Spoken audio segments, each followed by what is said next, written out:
to a show.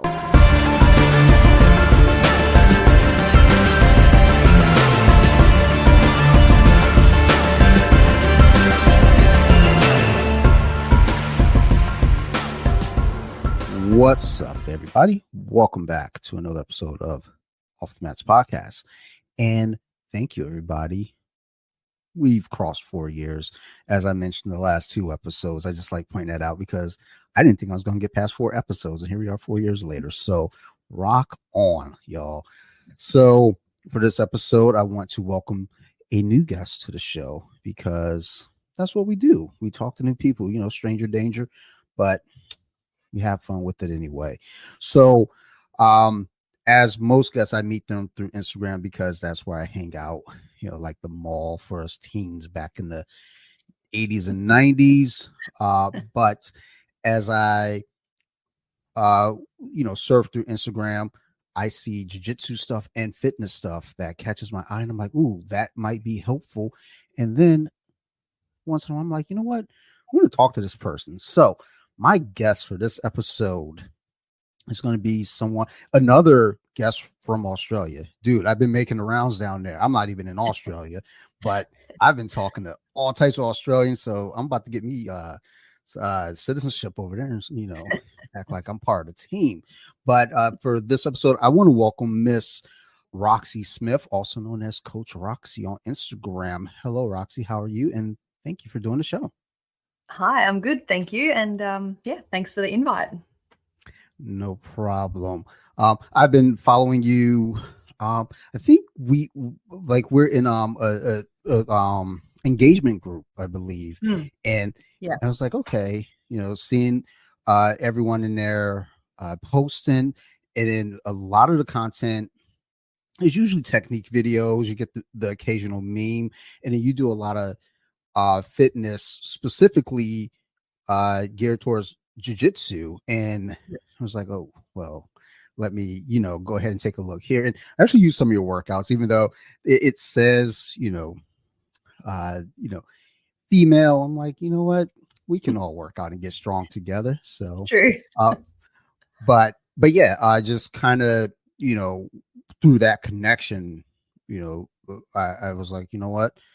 I like to sit down and talk, and I saw that you just had an app released as well. So I was definitely curious about that. So I guess for starters, I'd like to know a little bit about your jiu-jitsu journey and what kind of steered you in the direction to do fitness kind of geared in that direction as well.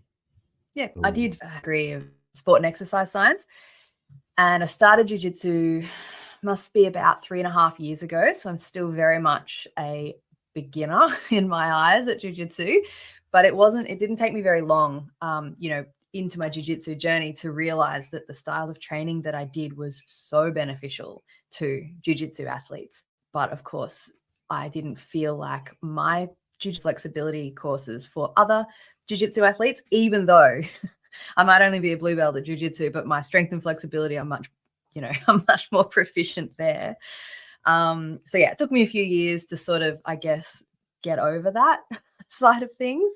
And I've been coaching my coach for years because she obviously saw the value in it sort of straight away. But then, maybe 12 months ago, I decided to actually start on the jiu-jitsu community and trying to There are some considerations. It's not just like normal strength training that I would give to someone who just wants to get stronger for the sake of getting stronger. There are some other considerations. So that's when I started sort of implementing those and really trying to help jiu-jitsu athletes, specifically women, because there are lots of strength and conditioning programs out there, of course, for jiu-jitsu athletes, but so many of them are run and owned by men, and they've got, and there's nothing wrong with that at all, definitely, but I wanted something a little more with a bit more of a feminine touch. And we have unique problems, I suppose, that sometimes men don't have. So, sure. I honestly think that there are times where you see, someone will do anything geared specifically to, whether it be their gender or body type or anything. And sometimes you get folks that get a little emotional about that, like, yo, why do you, blah blah blah. And it's like, well, come on, dude, like, like you said, more geared towards females because I mean, you got guys doing different kind of workouts because we don't Mm. have the same challenges that you would have on the mats. Yeah. So it makes sense. So I, Yeah. I get it. Absolutely. And a lot of the time, men don't have too much of an issue getting strong and they want to get big and stuff like that, which is great. A lot of the time, women tend to be a little more flexible, but not necessarily strong within that flexibility. So I'm sort of trying to bridge that gap there a little bit too. Personally, I love building muscle. I know that a lot of women don't, but I don't have any issues with that at all. But yeah, I think it's just slightly different, and it's I just sort of thought I would try to bring some help to that area, I guess. Yeah, absolutely. And you mentioned there that a lot of women don't necessarily like to build muscle. Why do you think that is? Like, is it because of like, oh, like just stereotypes from the past, or like just misinformation? Well, I feel like as well that's maybe not so prevalent in the jiu-jitsu community because I feel like the women in jiu-jitsu are more focused on their performance, which is great because that's how I've always been as well. But to answer the question, I think that's a pretty deep question. I think it goes back pretty far in society. And yeah, it's, yeah, we Maybe, could maybe get we'll say into that for a trouble. whole different conversation, a different time for that one. Yeah, exactly. Yeah. Well, as you mentioned, different challenges, for female grapplers versus male grapplers. What were some of the challenges as you started training that you encountered as a female grappler? Well, I think like most females in the sport, if you're at your gym, you probably only have a handful of other females, and it's probably predominantly men that you roll with. Personally, I really love rolling with men. It's different to rolling with females, but you do have to sort of have a bit of a different game. I guess like some of the main challenges that I have and continue to have, and again, I'm only 3.5 years in, so my jujitsu isn't fantastic by any means. But you really feel your size difference. Like you can just get flipped over, and you have to be so careful with some techniques that might work on women your own size or a bit smaller just do not work on men. I play a lot of open guard. I really love open guard, probably because I have flexible legs, maybe. I don't really know. But I try not to play it too often with men because they're just so much bigger and stronger, and then I'm on the bottom. So, and like when you're on the bottom of someone who's 20 plus kilos heavier than you and stronger than you, it makes it not so much fun anymore. That's fair. I had a teammate many years ago that um, a female teammate that I primarily trained with, and I remember our coach was prepping her for a competition upcoming, and he had her training with me, and I remember thinking he asked me, basically he wanted me to kind of have a little bit more high pace, you know movement Yeah. with her, and I was like, dude, she's not going to be going against females like me. Yeah.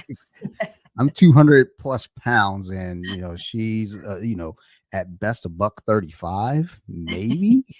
And I think her first match, she went against a heavier female, an absolute division at least, and that kind of benefited her. But then she went against a female around her same size, which she's pretty strong, but Mm. the young lady that she was going against just was so much more agile and Yeah. quicker. Okay. And I was like, ooh, like, Yeah. hey coach, give her someone else besides me, because I'm doing her a disservice. Yeah. I think it's good to train with all sizes because like there's definitely, and like you would feel it being a male, like if you do roll with smaller women, like if you can just go in and steamroll them, but it's like no fun for anyone. Um, but there's definitely differences in the way that I think that you roll when you're rolling with someone bigger versus someone smaller. At least maybe not in competition, but at least at training. Yeah, it provides a lot of different challenges. I know when I go against smaller grapplers, it's it was specifically with her. I don't know. She was just always, and that, in jiu-jitsu, that's kind of one of the things you never want to be standing still. You always want to be moving. But with her, it was just like, again, I outweigh her by a bunch. And it's like Yeah. getting her in side control and holding her in side control was near impossible because she's just moving so much, and she's small. So, she can like wiggle and get Yeah. all around. And like, when I'm going to get to do my size, and I got maybe 10 pounds on, I was like, oh, you're going to feel these 10. And Yeah. then I can just hold them and then work. But with her, it was like, and not just her, like smaller, some of our smaller males and other smaller females. It's just like, like, They just get in the little gaps. yeah. Oh, and don't let them get on your back. It's just like Yeah. a little backpack. And at that point, I'm just like, I'm worried because I'm like, it's only a matter of time before they choke me. Yeah. No, Uh, definitely. Definitely. yeah, like I, I wondered that, just, whenever I talk to anyone, about grappling, especially females, I never even think about, even though it's the obvious thing, the size difference and the strength difference, I never thought like, hey, what is that like for you all? Like what are you dealing with? Yeah. I mean, for me, I basically just try to stay on top. That's like number one goal. Just stay on top. Just whatever. And then, then worry about your submissions after that. But it's a lot of work. It's a lot of human to move around if you find yourself in a not so great position. Sure, sure. And I always, think too, it's like it should be kind of the general rule for everyone, no matter what your size is, like get on top, stay on top. Yeah. But Yeah. it's easier said than done. Yeah. Oh, yeah. It's definitely. Yeah. Yeah. Especially if you're someone like myself who more often than not I forget to like post and then I just end up getting swept. I'm like, oh, as I'm falling over, I know. I was like, oh no, I hope coach isn't looking. I've been Oh, doing this yeah. too long. That happened last night, actually. We were just doing guard passing and I celebrated a little too early. Immediately got swept on the bottom. It happens. I think it's all a matter of, how do you respond though? Once you get swept, do you, kick yourself, or do you say, before before the sweep is even completed, you're already working Yeah. to, get out of there, escape it, and reverse it back on them. Yeah. No, 100%. For sure. It's funny because you feel it coming, don't you? It feels like 5 seconds before it's coming and then you can't stop it and then Oh, oh, yeah. I'm like a giant tree just falling over, and all you hear is timber. And as I'm falling, it's like, dude, there's plenty of time for me to fix this. It's like, accept it. Yep. Yeah. So with the app that you have going on here, ready to roll, Yeah. um, like could you tell me a little bit about that? Like, like I was looking at it, I was like, okay, I get the kind of, the basic ideal of it. Um, but for you, I guess, what was the ideal, or where did the ideal come from, I guess, specifically? So I've been an online coach for a few years. Like I had a gym and stuff earlier in my fitness career. And then I went completely online around 4 years ago, or maybe 5, I can't remember. So I've been using Trainerize basically for my one-on-one clients. And then I wanted something that I could help more people with, essentially, because Trainerize is very heavy on me in, writing programs and etc., which is great for my one-on-one clients. But I wanted something that I could write, something that's somewhat custom, build a bunch of programs that you can just continue to follow and it continues to progress, as well as have other capabilities in there. So I've built the programs that are pretty much my style of training, which is a really heavy influence on heavy, what am I trying to say, focus on building strength and flexibility together, but efficiently. So you don't have to go to the gym 3 times a week, strength train, go to yoga a couple of times a week, and then still try to train jiu-jitsu another, 4 to 6 days a week or whatever. So structuring it that way was really important to me. But then I also wanted to offer additional services within the app, which are available to everyone. To people in jiu-jitsu have issues like shoulder issues, knee issues, low back pain, neck pain, finger pain, elbow pain, like name a joint, it hurts, right? Yeah. So I wanted to also offer extra things like that. So once you get into the app, there's a whole bunch of video libraries. And so I've got injury recovery protocols. So like if you've got something that's just a niggling injury, there's some things there that might help. It also, the exercises that are in there are typically pretty good for bridging the gap between physiotherapy when you might maybe had a more serious injury and actually feeling strong and confident in that joint again to sort of roll with confidence again. There's obviously disclaimers in there, that it's general advice. I can't give one-on-one advice of general nature. Then I've got some supplementary training, like things like core power and development, neck training, grip training, stuff like that you may want to sort of add in if you feel like you have a weakness in any area. I have general recovery principles. So learning what your capacity is, how much, because sometimes it's difficult. You might be like, I feel really sore and tired today. Do I need to rest or do I just need to, suck it up, have a coffee and get to the gym or whatever it is? So I've got some quizzes in there that you can take, which can help you sort of understand if maybe you're just lacking a little bit of motivation and you just need to go, or if you genuinely need to sort of rest. There's also lots of cardio principles in there specific to jiu-jitsu, different sort of protocols that you can follow. And then some other things as well. I honestly, I just yesterday did a bunch of so a lot of my clients are women. As we know, I do have some men as well, but a lot of them aren't super confident in the gym or using things like a barbell and stuff like that. So I've got a lot of videos in there which are just little helpful sort of tidbits for the gym, like how do you use spotters arms, how do you use wrist wraps, how do you get into a front rack barbell position without hurting your wrists or whatever it is. So I'm trying to create an app which answers your questions before you've asked them, if that makes sense, while building strength, flexibility, helping you navigate things like if you've got an upcoming competition, what you should be doing with your training. Sort of in a pretty big nutshell, that's it. And then there's also nutrition plans available for anyone, like if you're trying to cut weight or whatever. Yeah. Nice. So it covers pretty much everything, it sounds like. Yeah, I'm trying.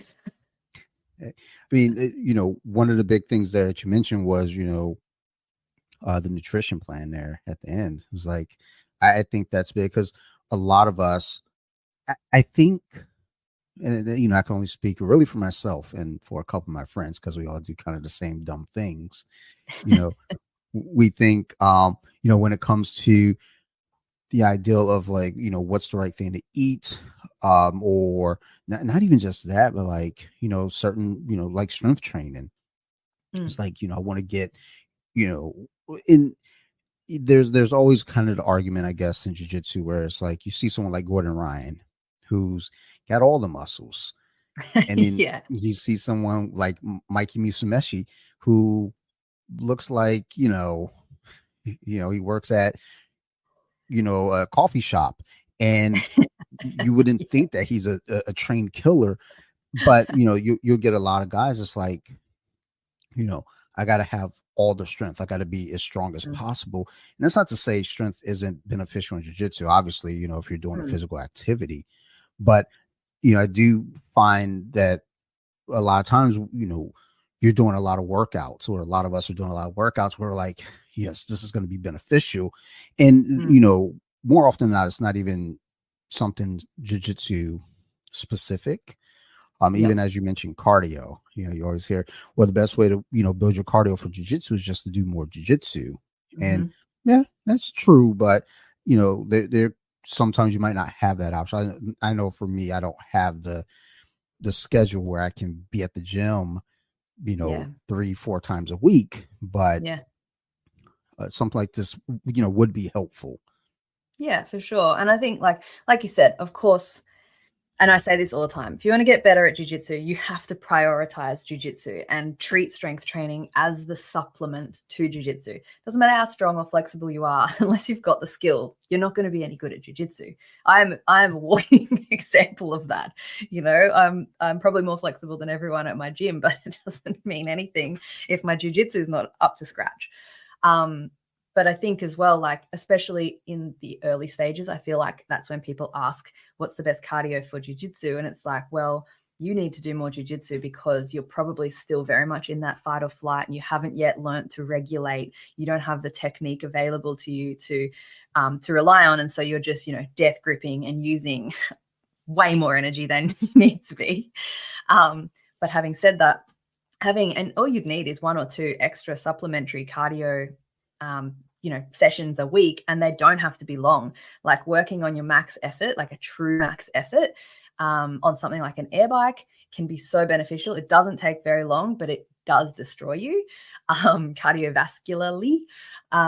It's also obviously just beneficial to your health. And then having some muscular endurance as well, because as we know, jiu-jitsu can be quite an isometric or isotonic style sport. So having that muscular endurance there can definitely help you when it comes to jiu-jitsu for sure. I used to love, after training, our coach would take us to the Aerodyne bikes, and the one training partner that I mentioned earlier, the young lady, it'd be she and I, and I can't remember how, I want to say it was like 10 minutes, but it was like on and off, and Yeah. It's funny because in the moment I'm like, oh, I will never forgive you for this. But, you know, I catch myself like, you know, looking forward to it almost. And then, you know, I think because it's a hard workout, and it's kind of like one of those things where you're working, you're going. You may not feel it in the moment because you're so like, I don't like this, but it's like, you know, you see the differences on the mats later on. You know, you start to feel, even going to do it, not that it gets easier, but it always felt like, I don't want to ever say that it was a fun time, not by any means, but it felt like less emotionally damaging, I should say. Yeah.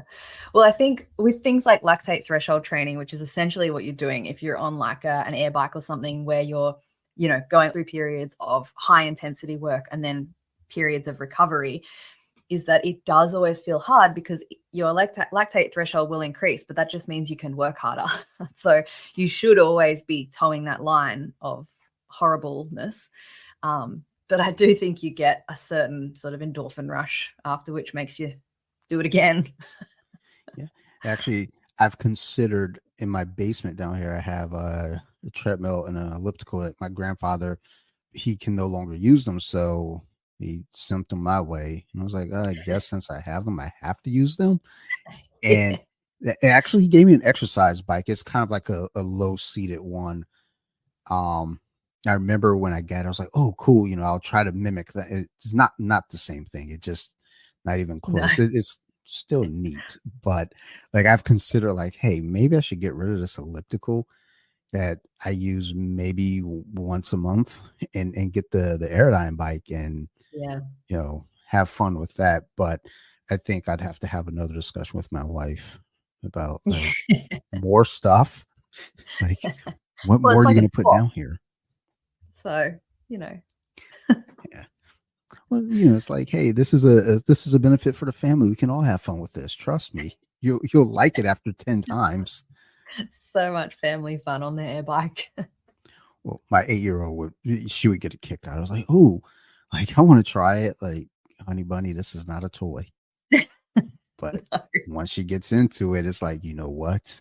We're gonna build a machine. We're gonna build an Olympic warrior here, and Yeah. you know, Yeah, definitely.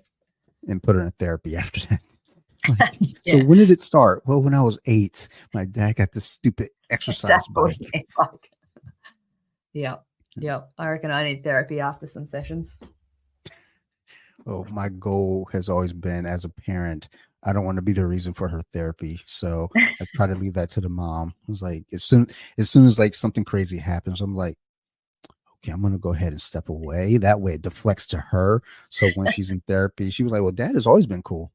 He's been great. The greatest guy ever. What about mom? Well, there was this one time she made me, clean my room.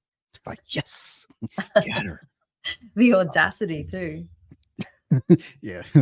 like what was she thinking? The nerve of that woman. So these are the ramblings that go on in my head as I'm thinking about like exercise. And it's like, all right, how can I use this to my advantage and then turn my kid into a super athlete and at the same time not make it seem like I was like the Tiger Woods dad of our family where I was forcing this kid to play golf at 2. So when it comes to the ideal of like you're saying, muscle endurance, like what types of I guess exercises would you kind of have set or suggest that would translate a little bit to the mats in that regard? Well, strength training in general is going to help your muscular endurance. It's going to help build extra mitochondria, which means that you can process energy faster, essentially.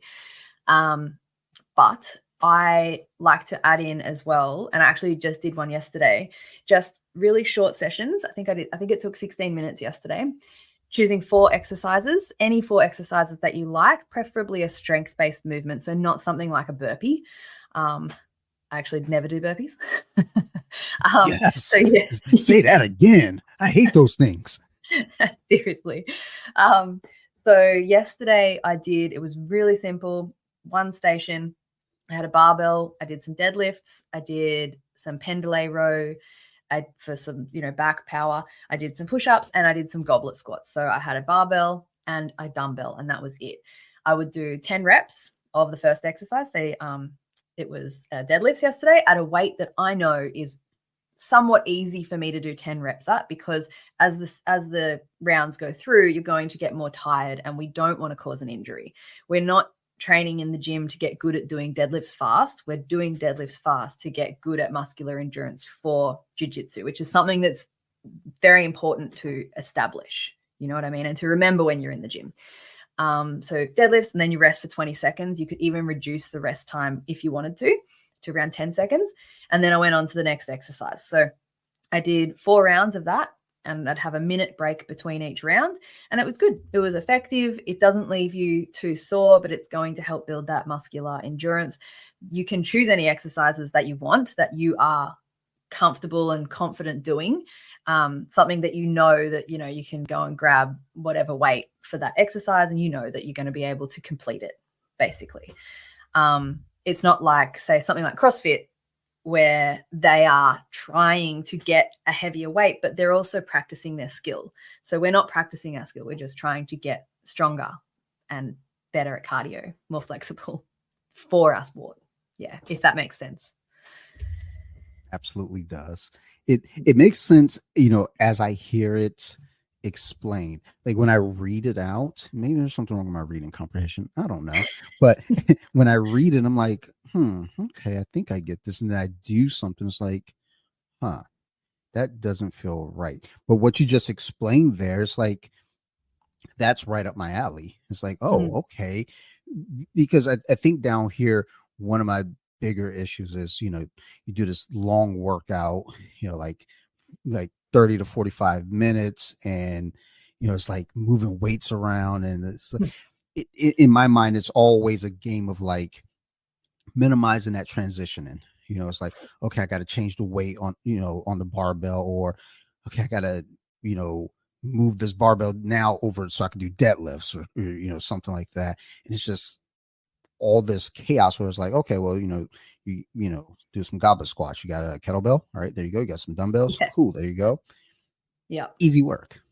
Yeah, exactly. Yeah. So that's actually, I try to consider that when I write all of the programs, but I am just now filming today for the new program, which is going to be a 2-day program, and it's either barbell only or dumbbell only. So like for those who, it's really great for people who are a little bit nervous in the gym and don't like moving all around or taking up lots of space. It's also super efficient, like even more efficient than the normal workouts, and really good for people if you're preparing for comp, because you don't need to be training more than twice a week in your strength aspect if you're preparing for a competition. You know what I mean? Your focus should be heavily on your jiu-jitsu, and then your training in the gym should be to help you keep feeling good and, you know, ready to go.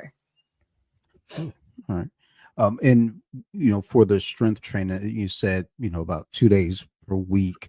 So, you would suggest, kind of like I wouldn't say like I guess like a full body, but like, whatever you're doing, it's not just like kind of isolating arms or shoulders, No, definitely not. No, but that's another thing I think people get a little confused with, is like, you can follow a bodybuilding program for jiu-jitsu for sure, and you're going to get some gains, but we have to remember what the focus here is, and we're doing the strength training to improve our jiu-jitsu. So if you're doing bodybuilding programs, often they are very isolated movements, and you've got your I don't know, bis and tris day, and I don't even know what kind of splits they do, but and you'll end up, they do lots of exercises for those muscle groups, and you might end up quite sore, which can then take away from your jiu-jitsu. So yeah, I mean, I have 3-day and 4-day programs at the moment, and a 2-day program will be released probably next week. If you're in a phase where you're not preparing for competition, or maybe you've just started jiu-jitsu, I recommend the 4-day or the 3-day. But then once you're sort of getting a few weeks out from comp, it's a good idea to scale that back, just to keep your body healthy, keep it moving. But we're not really looking for additional strength gains at that point. You're looking for jiu-jitsu gains, and you're looking to sharpen that sword. So the 2-day program are 2 full body days. So both days are full body. So that as well doesn't leave you as fatigued in any body area, and you're still good to continue training. Still a focus on building flexibility and mobility as well, because that's also important. Keep that blood flow, it keeps your joints healthy, just keeps you moving well and feeling good.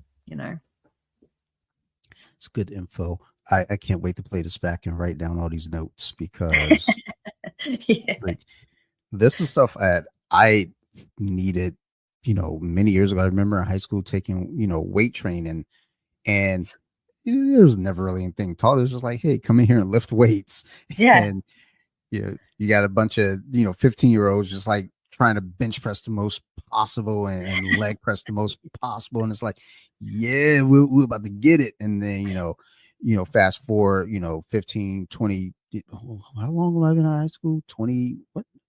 That's not worth years? doing that math. It's not good for your mental health. Oh no, not at all. I'm pretty sure my numbers are off anyway. I think I said 27. It's like, no, I think it might be more now. I'm coming up on 30. So yeah, 27 years. Jeez Louise. But I wish I would have known, this stuff back then. Of course, back in the 90s, though, it was the Wild West with everything. It was just like, oh, yeah, go ahead and do it. Got some steroids too. Go ahead, eat some of that too. It'd be great for you. There's no problems later on. Yeah. The other day I did a leg workout, and now my legs are all not horribly sore, but uncomfortable. And I remember, just always growing up hearing that, no pain, no gain mentality. Yeah. And at some point I realized in my 20s, like, hey, I don't like pain. This actually, I can't walk. Like, if I can't walk, then I can't, do the things that I like to do. But it's as you're explaining this all, and I was like, man, I wish I would have known this Monday. I would have done a whole different workout on Monday, and I'd be feeling refreshed.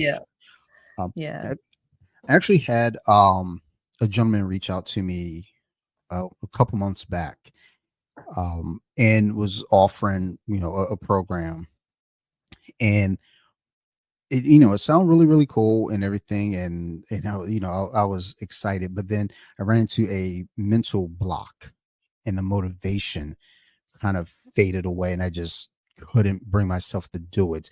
Earlier you did mention, the motivation thing. Have you ever run into a client who kind of had that issue? It's like they're already, pumped and excited, and then they just hit a roadblock with the motivation? Like how do you work through that with them?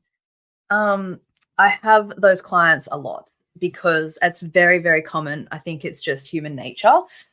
I think those people tend to join my one-on-one coaching because I think they recognize that they are prone to lapses in motivation.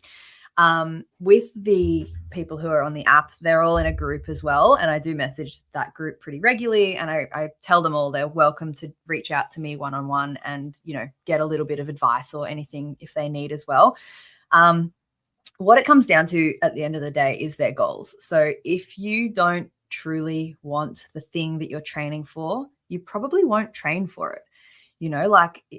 That's why it's really important. I do a lot of goal setting with my one-on-one clients as well to really figure out their why and like, what do you want and why do you want it?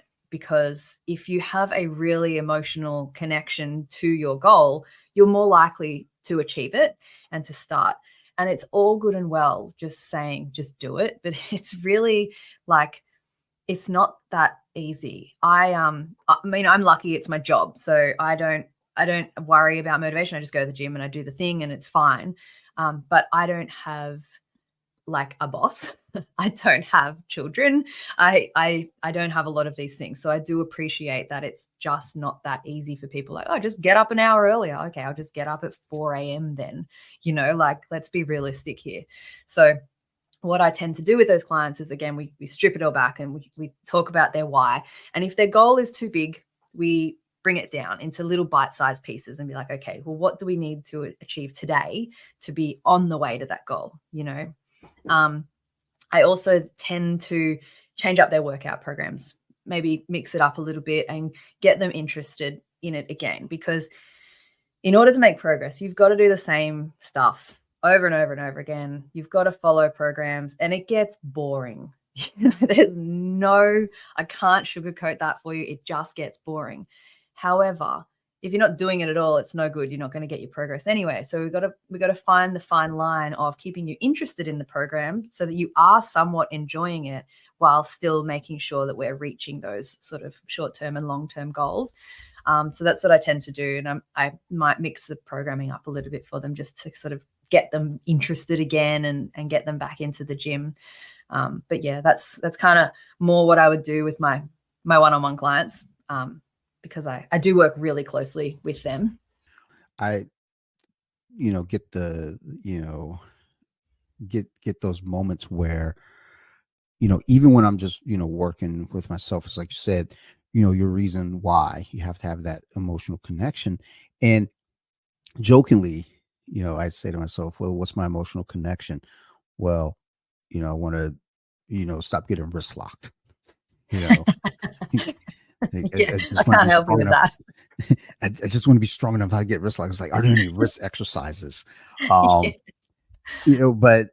I do, sometimes I'll get hyped up. I'm like, yeah, I want to do this because, just in general working out, I want to, be stronger. I want to live longer. I want to be there for my kid. I don't want my back to hurt when I'm 50. Yeah. Things like that. But then along the line, there's like, that motivation just kind of fades. It's like as you're working hard, and then all of a sudden you're just like, okay. Because I remember in college at one point, I was like, hey, I want to be a personal trainer. So I started working, exercise science, kinesiology, stuff like that. And I remember having to do a report, and we're talking about, calories burned versus calorie consumed. And I think after doing that report, I just had a just this weird thing. I was like, I don't know if these things are real. I'm going to eat this bag of Oreos. And then there all my hard work went. But for the nutrition, part, when folks kind of run into just that wall of like, they're eating right, they're doing great, and then they just decide, hey, you know what, I want a whole bag of cookies, or I want to eat a whole cake, or maybe I'm super excessive, so maybe not other people are that way, but I'm like, man, I want a pizza. Oh, they are all of it. But for that, how do you kind of retool that and get them back on track? Well, for starters, it's worth reminding someone if they're on a fat loss goal, for instance, it's worth reminding someone that if they accidentally have a blowout, if they've had a date night or they're on holiday and whatever, they're having ice cream every night, which they wouldn't usually, it's worth reminding them that how much extra you actually need to eat in order to gain back that weight, which is a lot. It's like 7,700 calories, I think it is. I could Google it. It's either that or half that for a kilo of body fat, right? That's above your maintenance calories that you need to consume. So if you have the occasional blowout and you jump on the scale the next day and you notice it's gone up, it's unlikely to be body fat. It's more likely to just be a little extra fluid retention because you've probably eaten more carbs than usual. And every gram of carbs, we have a gram of water. So it's worth reminding them of that. And then just trying to sort of gently get them back on track. Simplifying nutrition completely. Like it definitely does not need to be fancy. Eat some carbs, whatever you like. Rice, potatoes are great options. Make sure you have some protein with every meal. Personally, I eat meat, so I have meat at every single meal. If you don't eat meat, that's fine, but make sure it's got protein in it. And then, changing habits is really, really difficult. So we're going to have setbacks. And if you have a setback and you feel really bad about it, and then you allow it to just derail everything, that's no good. Like we literally all have them. So just remember that and just try to jump back on track and don't worry about it. Eat the Oreos, eat the cake, just try not to do it every single day. Roxy, that's all I needed to hear. I got a whole pack of Oreos yesterday, and I was just waiting for someone to tell me, dude, do you live your life? So after this, they're like, a serving of Oreos is 2 cookies. I was like, All those servings are ridiculous. I've never eaten only 2 Oreos. I'm pretty sure the minimum I've eaten is 8. So, or the little chocolates you get, and it says this is a share pack. I'm like, share. No. I shared once. I got a pack of Lifesaver gummies, and it was the share pack. And I looked and I think it said like 9 was a serving. So it might have been 7 or 9. So I counted that out and I ate them and I felt satisfied. It was mouth pleasure. I was like, oh, okay, this is all right. I'm moving on with my day. I'm drinking my water. And then later on in the day, I looked, I get home, I still got, a whole bunch left. So my daughter and I were sitting there. I was like, okay, well, Dad, can I have some? I was like, absolutely. So I tap out 7 for her. And I think it was like 7 of them equal 90 calories, so it was like, I was like, dude, like we're killing it today. Like we're being mature. We're being responsible. And that's the only time I've ever shared a share pack. Because normally I open up a share pack and I dump it all in my mouth at once. And I'm like, all right, let's move on. No, that's the way to do it. And I think also remembering like food is fuel, and if you're trying to get stronger and build muscle, we need it. You need it. You need it for recovery. If you're really sore, you might not be eating enough protein. And you got to have a treat because we're human. Like life's bloody hard enough as it is, Have a damn Oreo. Absolutely. And I have been eating. I have a hard time with breakfast.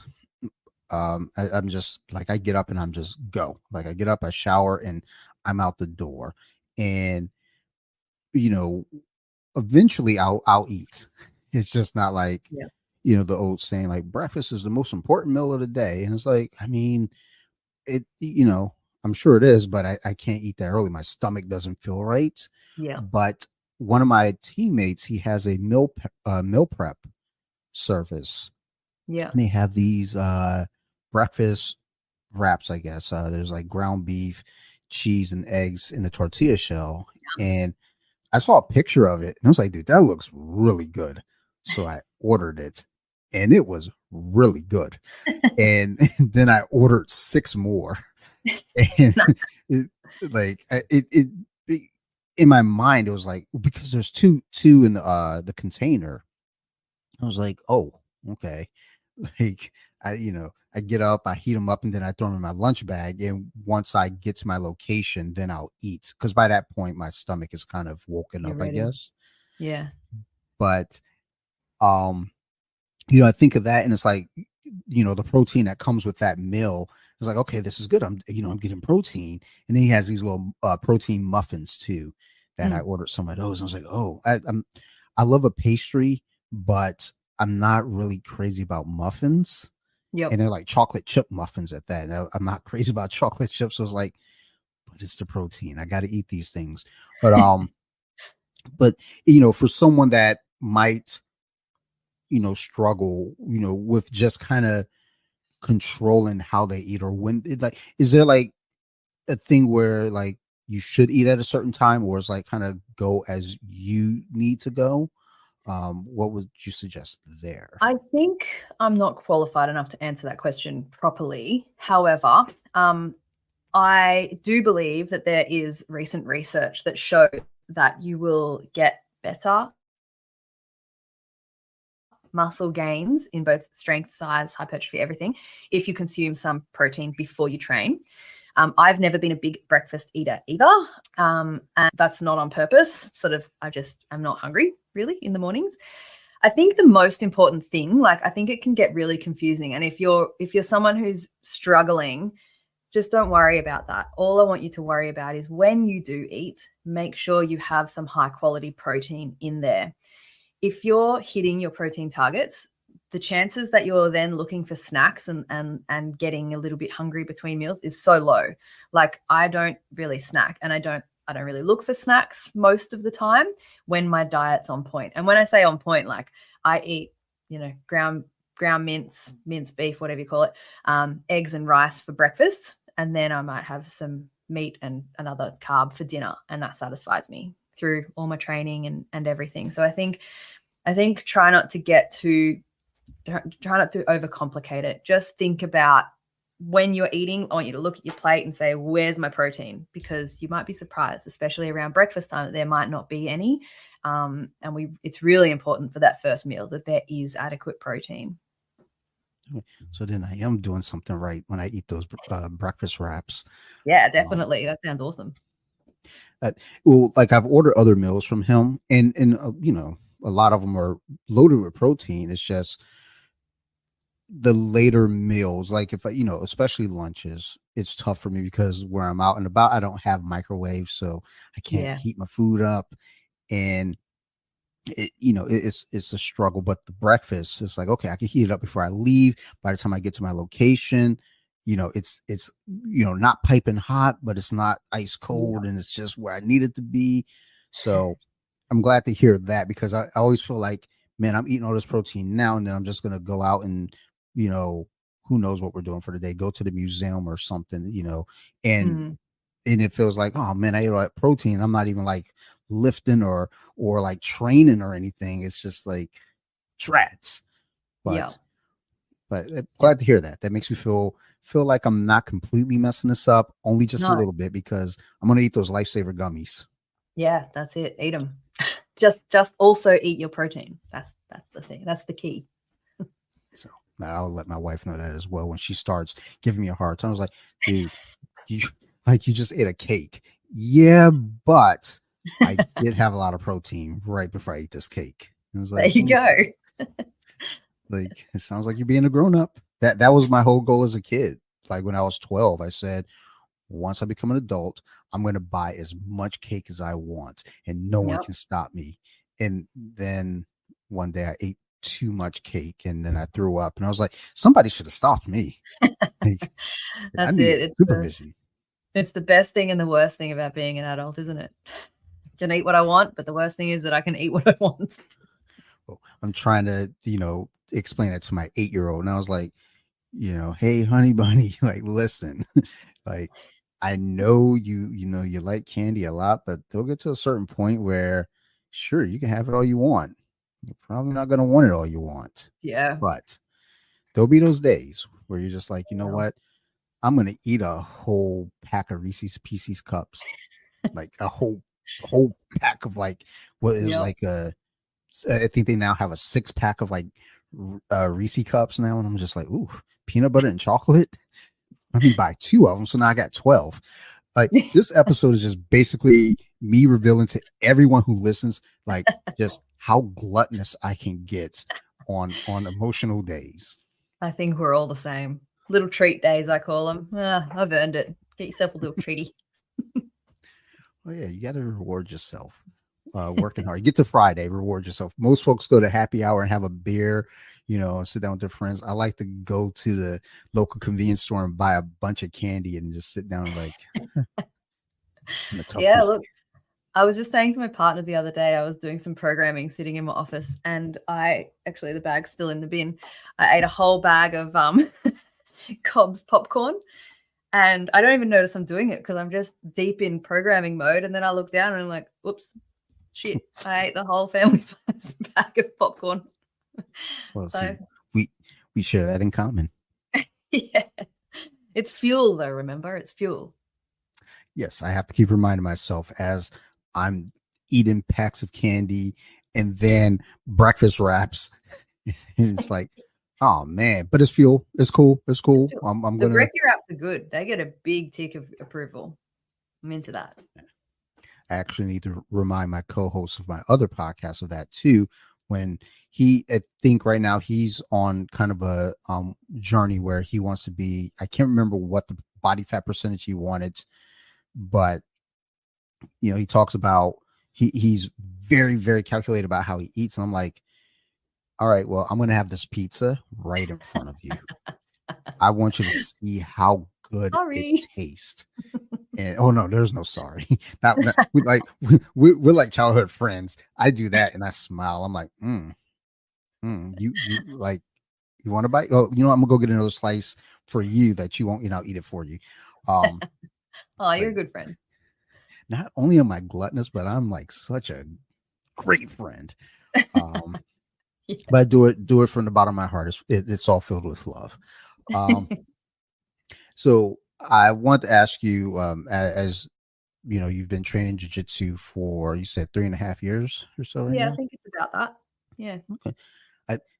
Hey, it's okay. I've been training for a long time, and you probably know far more than me on the mats. Oh, I don't think so, but it's fun. I have fun.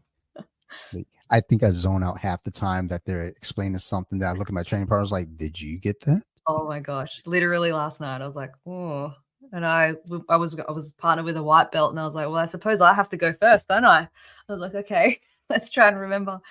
I was definitely thinking about what I was doing today and not focusing on the technique. Well, I always tell the white belt if I'm paired up with the white belt, I say, well, I need you to go ahead and start first because I want to make sure you got it. And nice. I need to try that. And yeah, you go. I'll tell you if you're doing it right. Like as soon as they don't have it, I raise my hand. Hey, coach, can you come over and we need a little bit of help. I can't really see from this angle to help correct him. So, like, what are we doing here?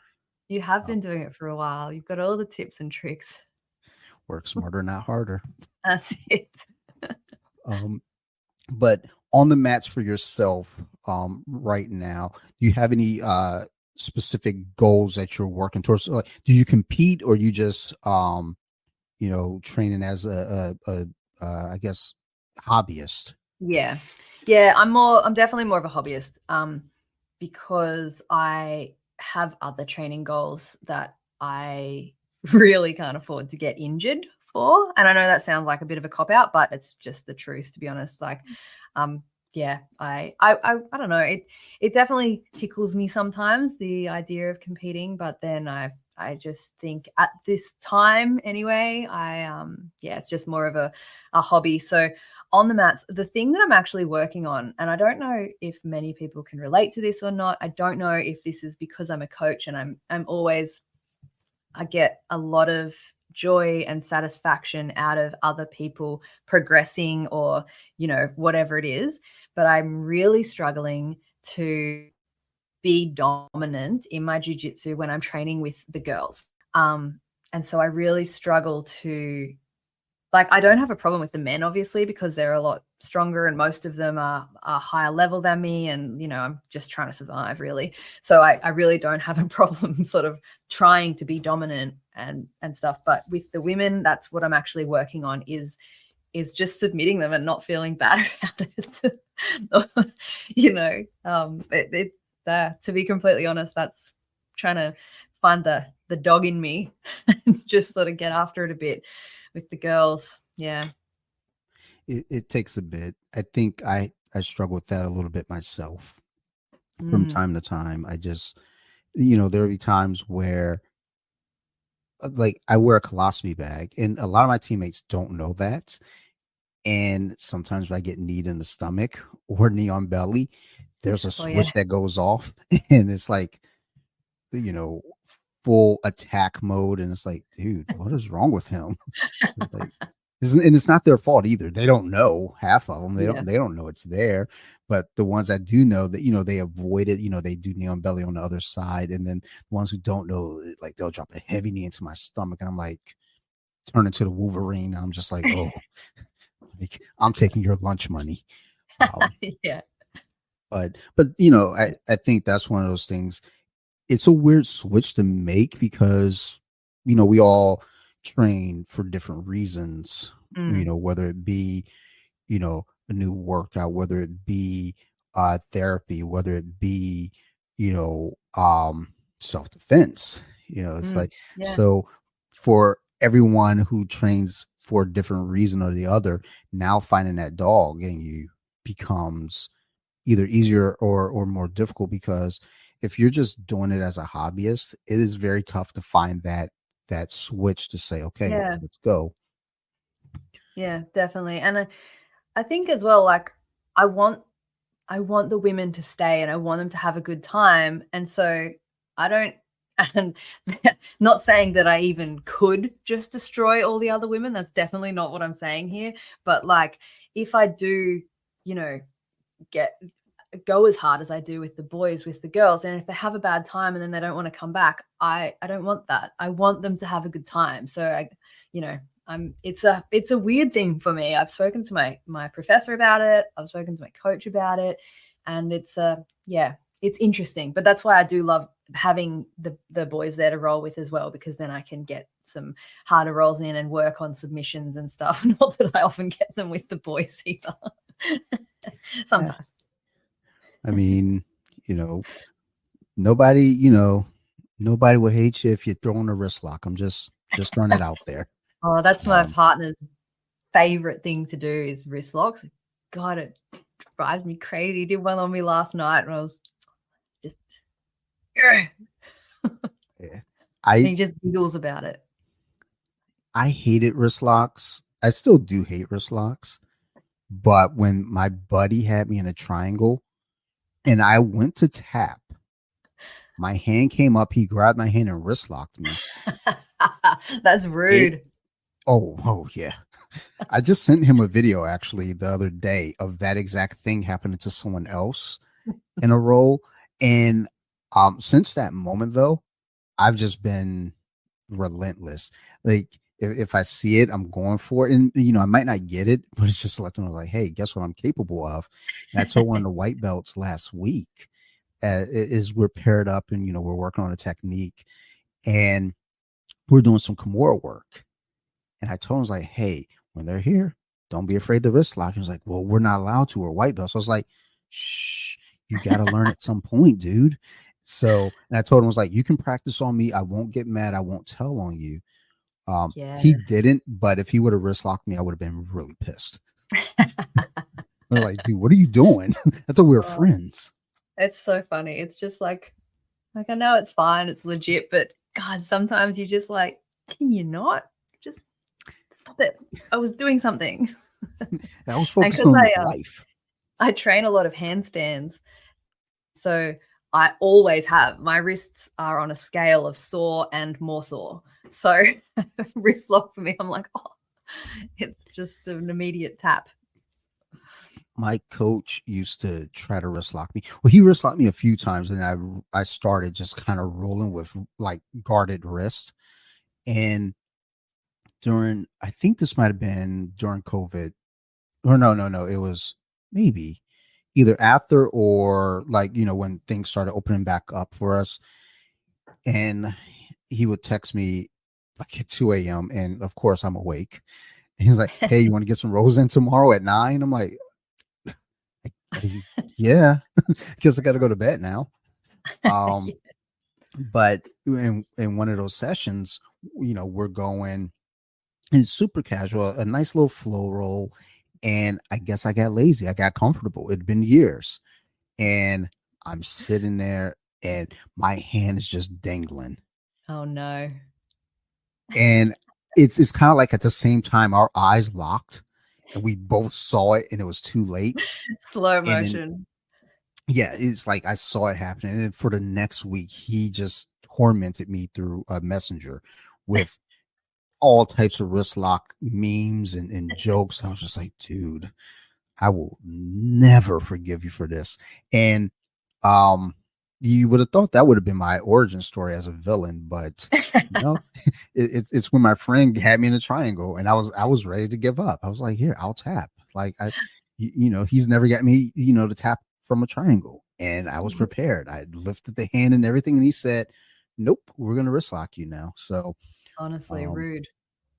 but at the end of the day, start wrist locking, even the girls, get them too. Just Yeah.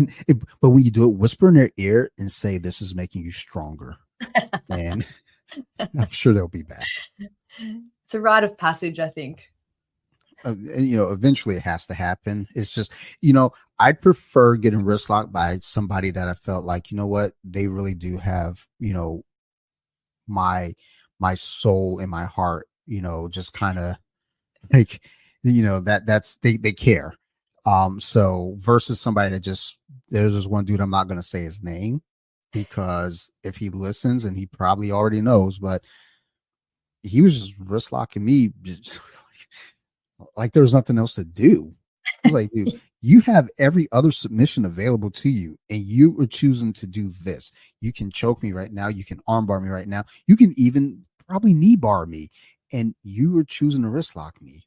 Like, and I didn't feel like he cared about me. I felt like he might have been angry. But if you get wrist locked by Sounds like somebody, my boyfriend, honestly.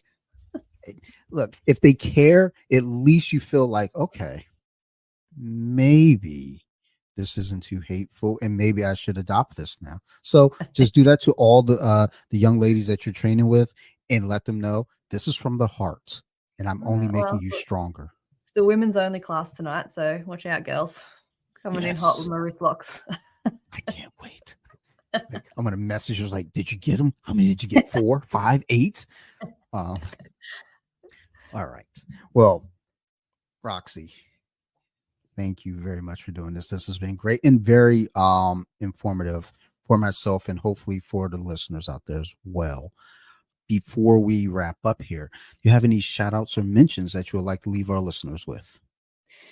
I mean, just honestly, just a big thank you to all of my clients and everyone on my app. Obviously, Fion is one of my clients, and she has CJI coming up soon, which is exciting. So, best of luck there. Rooting for Fion, obviously. Should be a great match, though, regardless of the outcome, I think. But yeah, just a big old thank you. Thank you to, my professor, Gracie Humada, and coaches there and stuff. But yeah, thank you very much for having me on. I hope there's been some helpful information. I tend to ramble, so maybe put it on half speed so that you can catch what I said. But yeah, thank you very much for having me on anyway. It's been great. No, absolutely. Thank you. Like I said, there's a lot of information that came through that I felt like, dude, I never thought of that. Or, that's, something that I forgot all about. So thank you for sharing your knowledge. Yeah, you're welcome. And as always, to the listeners, thank you. If you have any questions, concerns, criticisms, want to be a guest, yeah, you got a topic you want to hear about, not necessarily for me, but maybe we can find a guest that might know something about that topic. Let me know. I'm here for the people and I love you guys. You can reach me at bjj.wiki on Instagram and also Off the Mats Podcast as well on Instagram. I'm a friendly guy. You message me, I'm a message back. Don't email me though, because scams are going around and I be getting nervous. So But you hit me on Instagram, I got you covered. I want to give a big shout out to my crew over there at Nerd Rage Radio. Bobby, Chris, Joe, Ricky Ticky, Charlie, or Chucky O, whichever one you want to go by. All you guys over there, Maryland Phil, love you guys. If it wasn't for Nerd Rage Radio, I wouldn't be doing podcasts. So thanks to those guys for not wanting to talk about jiu-jitsu. So, something came from it. Also want to give a shout out to my other podcasts. So you like horror? If you're into scary movies, go check it out. I think we're going to be doing The Conjuring, possibly, or Poltergeist, Cursed Films edition. So we're going to be talking about the curse that surrounds the Poltergeist franchise and things like that. Or The Conjuring. I can't remember where we're at. Who knows? Like, we just make the episodes and hope it turns out okay. But go check that out. It's on Instagram. So you like horror. All the words separated by underscores. And the podcast is, wherever you're listening to this one as well. And last but not least, I want to thank my wonderful guest, Miss Roxi Smith, also known as Coach Roxi on Instagram. Again, the information that was provided today, at least for myself, I'm about to get strong. So, Yes. everybody else out there, take those pointers and, reach out too, Yep. she's friendly. I'm very responsive in the DMs. I think of it this way. I asked her to be on the podcast and she says yes. That's friendly to me, because I've had some no's where I was like, ooh, well. Yeah, I'm friendly. I'll always answer. See, there you have it, y'all. She will always answer. And as always, I'm here for you guys. Thank you again. You guys keep listening, and we're going to definitely keep making these shows. Thank you, everybody, and goodbye.